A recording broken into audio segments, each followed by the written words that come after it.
karapatan ni Presidente Duterte ang interim release. Para sa akin, wala na talagang panahon para sa trial. Dapat ibasura na mismo yung admin, sa palagay ko, interesado na mawalang bisa na yan. Kasi kinakabahan din na matalo. Aminin natin. Di ba mas mahirap, mas nakakahiya kapag nagkaroon ng paglilitis at matalo? Kaya siguro may iba, iniiwasan na rin. Ako'y pumunta sa The Hague para samahan ang ating Vice President sa kanyang kaarawan at the same time samahan ang ating mga OFW at kababayan na nagdadalamhati at nasa kulungan pa rin ang ating dating Pangulong PRRD. Kami ay dumaan sa Oman kung saan yung mga Pilipino ay talagang sabik na makita si VP. Pagkatapos noon, pumunta na kami sa The Hague, Netherlands. At alam naman natin, bawal lahat pumasok, pera lang yung pamilya at saka yung abogado. Kaya nandun lang kami sa labas, masaya naman, pero umiiyak din. Nakakatuwa nga yung aming pagtitipon dahil kakaiba.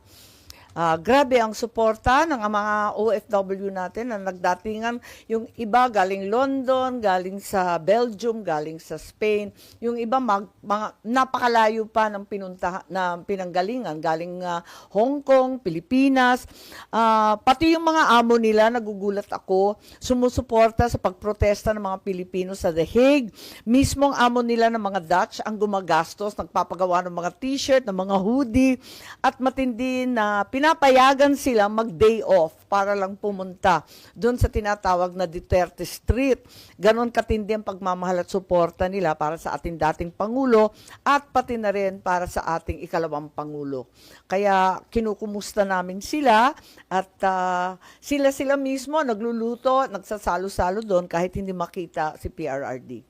Ma'am? Yes. Anong napag-usapan ninyo ni Attorney Kaufman? Because you posted a picture with Attorney Kaufman, so what was discussed?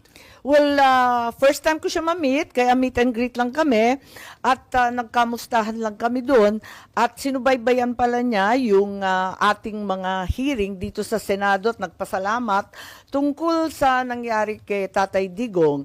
Ginamit pati ang transcript of records natin sa ibang pleading niya at nakatulong daw ito sa ginawa nila at lalo na sa issue at pag-question ng jurisdiction ng ICC sa Pilipinas ngayon na hindi na tayo state party sa Rome Statute.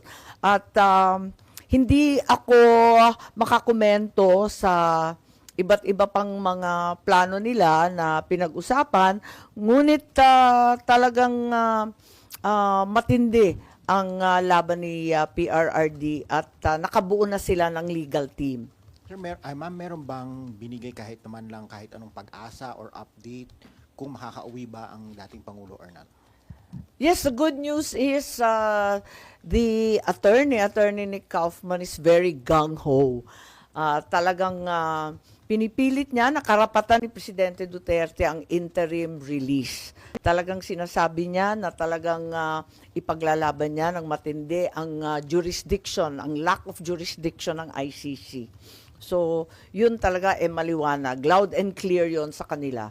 Ma'am, may other question regarding the impeachment. In the past few days, umikot yung balita tungkol dun sa resolution, which is becoming controversial tungkol dun sa pagdi-dismiss dun sa impeachment.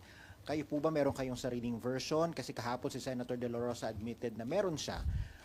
And then you said na meron din kayong mga nakitang iba pa. And I think Senator Estrada also said may nakita rin siya. So, meron na ba talagang isang resolution that will be filed on the floor? And what will be the action? Or what will be, anong gusto nyo mangyari? Wala pa. At nagpapasalamat ako sa lahat ng senador kasi lahat ay naghahanap ng solusyon. Ako din naghahanap ng may solusyon dito sa problema natin sa impeachment. Para sa akin, personal lang, walang resolution to. Dapat i-dismiss na ito kaagad. Dahil unang-una, hindi na talaga kaya matapos bago yung 19th Congress, may sariling rules ng Senado. Pero, ang totoo, I have very serious concerns about the validity of the impeachment complaint arriving here in the Senate. Maliwanag naman na ito ay napila pa noong December 2024. Pagkatapos nun, a second impeachment complaint later in December, 4 December, was also endorsed and filed in the lower house. A third impeachment complaint was also filed on the 19th. So, bale, 2nd December, 4th December, 19th December, andyan na, klaro na yung impeachment complaint na nandyan sa house. Tapos, alam naman natin yung background niyan, October 2023, marami nang nagbababala na sila ay magpapadala ng impeachment complaint. Para sa akin, dahil dito maliwanag na hindi nila ipinadala sa amin dito sa house kaagad-agad. Bakit? Ang tanong ko. Bakit wini-withhold?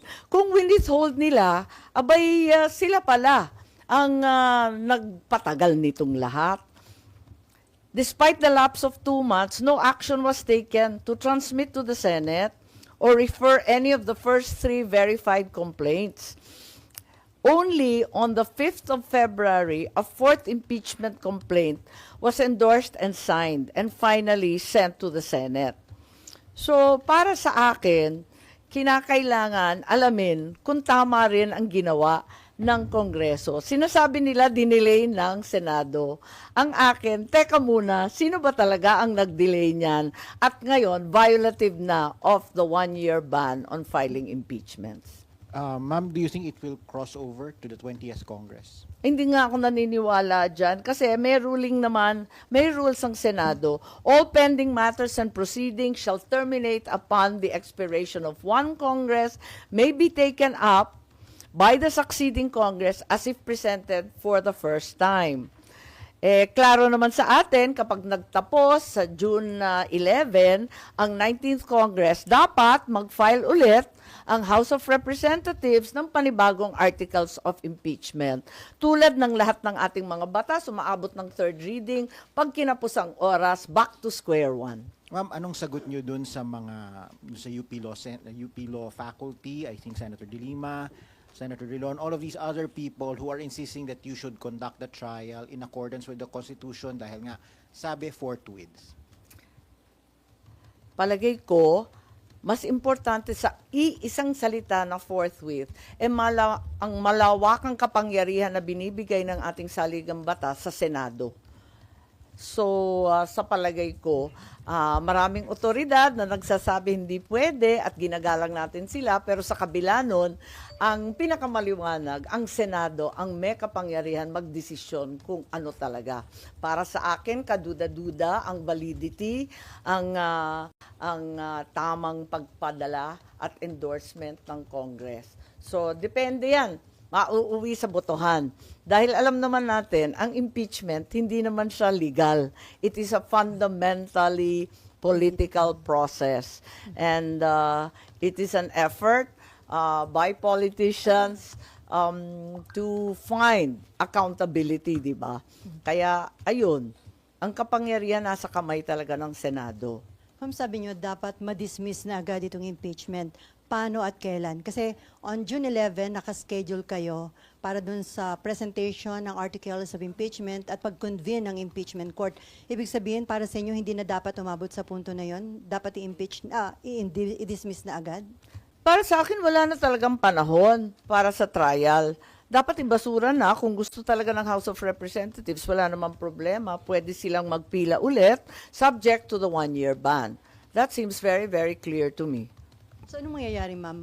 May magmo-motion bago yung June 11? Hindi ko alam. Naki-SP yun. I think he's been interviewed extensively and has spoken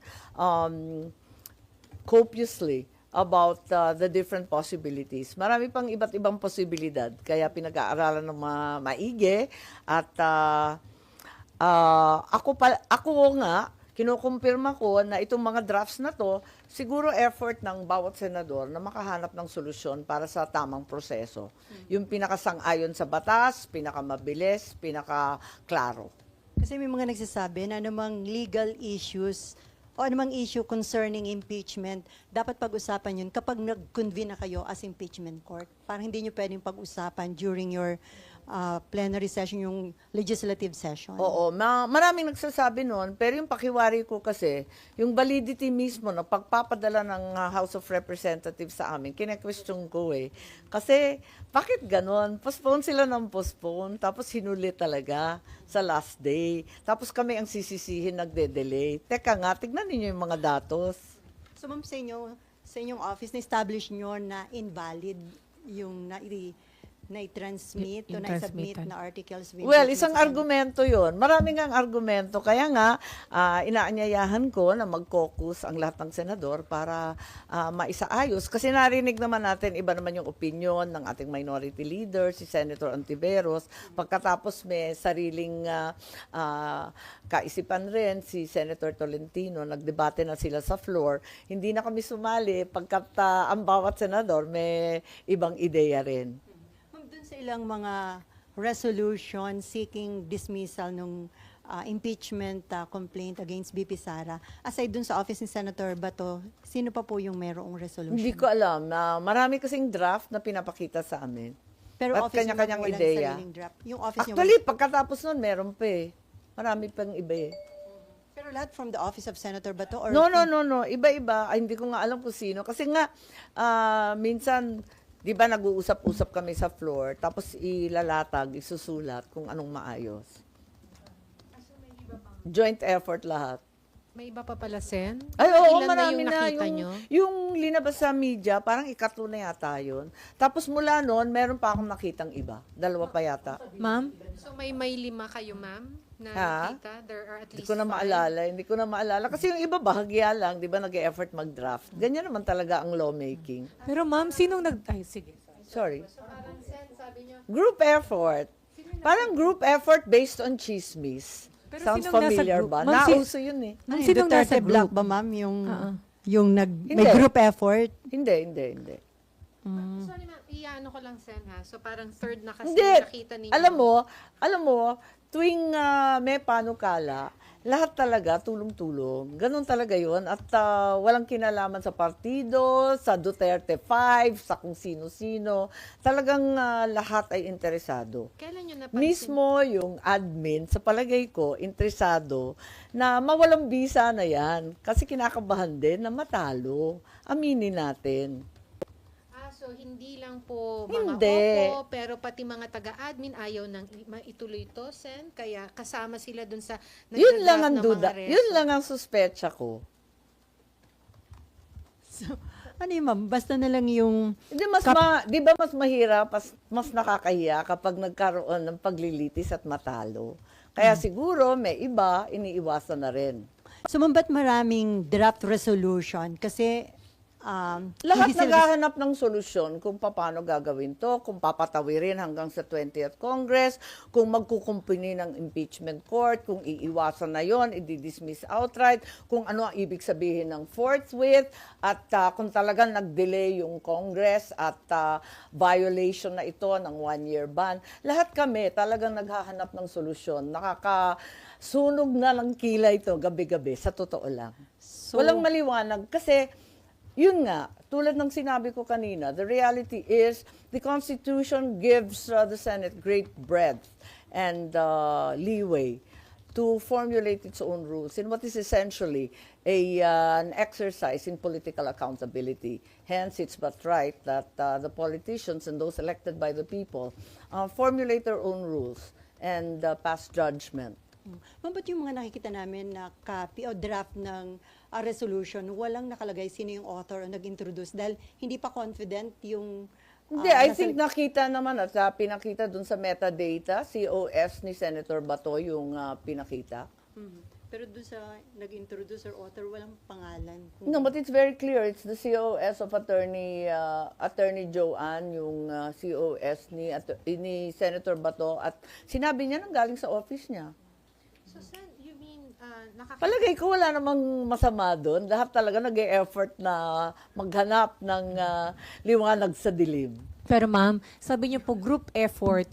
Para parang ano yung Hindi mga naman group effort na katulad nung pag-aresto at pagtangay kay Presidente Duterte. Ito, ibig ko sabihin, lawmaking is not the soul of light, no? We always work together. So, Ma'am, and certainly we explore all possibilities. It's not a straightforward rule imposing process eh. Kasi yung procedure dito, 'di ba ang lawak-lawak nga at wala naman sa rules na maliwanag kung anong dapat gagawin. So kinakailangan alamin kung anong makakabuti sa atin. Opo, ma'am, but ang direction, ma'am, ng lahat, quote-unquote lahat, ay is to Hindi ko towards alam kung dismissal? lahat. Hindi ko alam kung lahat. Ang akin lamang, ang duda ko, hindi lamang ang sinasabi o tinatawag na mga Duterte ang interesado sa pag-dismiss. Ang pakiramdam ko, mismo ang administrasyon ay may mga grupo na nagsasabi na wag nang ituloy at baka mapahiya lang sa numero.